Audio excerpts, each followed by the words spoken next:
دا په کامې ولسوالۍ کې د بېلابېلو دیني مدرسو هغه زده کوونکي دي چې د سیرت سیالۍ ازموینه کې د ګډون په پار راغلي چې د سیالۍ په ازموینه کې خپل ذهنونه وازموي. دغه سیالي د فهم القرآن مدرسې له خوا برابره شوې او د همدې مدرسې مدیر قاري عبدالرحمن عابد وایي د سیرت د دې سیالۍ هدف د خوږ نبی کریم صلی الله علیه وسلم له ژوند او کړنو د ځوانانو خبرول، د کتاب لوستنې کلتور راژوندی کول او مثبت فکرونه روزل دي. لومړی هدف چې د هغه د سیرت لوستل دي، زده کول دي، او په دغه برخه کې ځوان کهول یا ځوان قشر د دې هڅول دي ترڅو په راتلونکي کې په دغه برخه کې کار وکړي.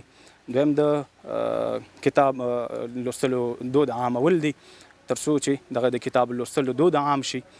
بل ستره موخه چې زموږ له دې نه وه هغه د مثبت فکر خپرول دي او بله دا چې د اغیارو له شر څخه ځان ساتل او د یو مستحکم مسلمان جوړېدل دي. نو په دغه موخو او اهدافو باندې موږ د الله جل جلاله په فضل او کرم باندې دغه سیالي رامنځته کړه. د سیرت په دې سیالۍ کې ګډونوال عصمت الله وایي دوی ته د سیرت سیالۍ د ازموینې په موخه یو کتاب ورکول شوی و چې کتاب یې مطالعه او د پیغمبر علیه السلام د ژوند په اړه یې ډېر څه ترې زده کړي چې مخکې نه و زده. دې سره د سیالۍ کې چې ما ګډون کړی ډېر زیات خوشحاله یم.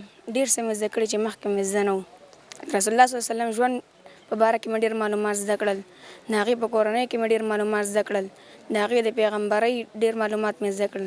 د سیالۍ بل ګډون کوونکی سعید خان بیا دغه ډول اصلاحي، تعلیمي، تربیتي او روزنیز پروګرامونه د ځوانانو د پوهې د ودې لپاره مهم ګڼي او د زیاتېدو غوښتنه کوي.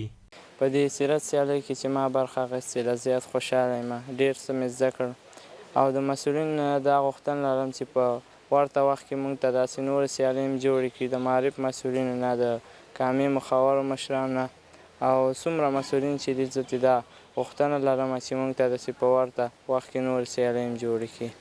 دغه راز کامې ولسوالۍ کې د فهم القرآن مدرسې مسؤلین وایي د سیرت په دغه سیالۍ کې به د لومړۍ څخه تر 10مې نمرې پورې بریالي زده کوونکي په بېلابېلو ډالۍ ونازوي او راتلونکي کې هم پلان لري چې دې ته ورته نورې سیالۍ د ځوانانو لپاره برابرې او پراخې کړي.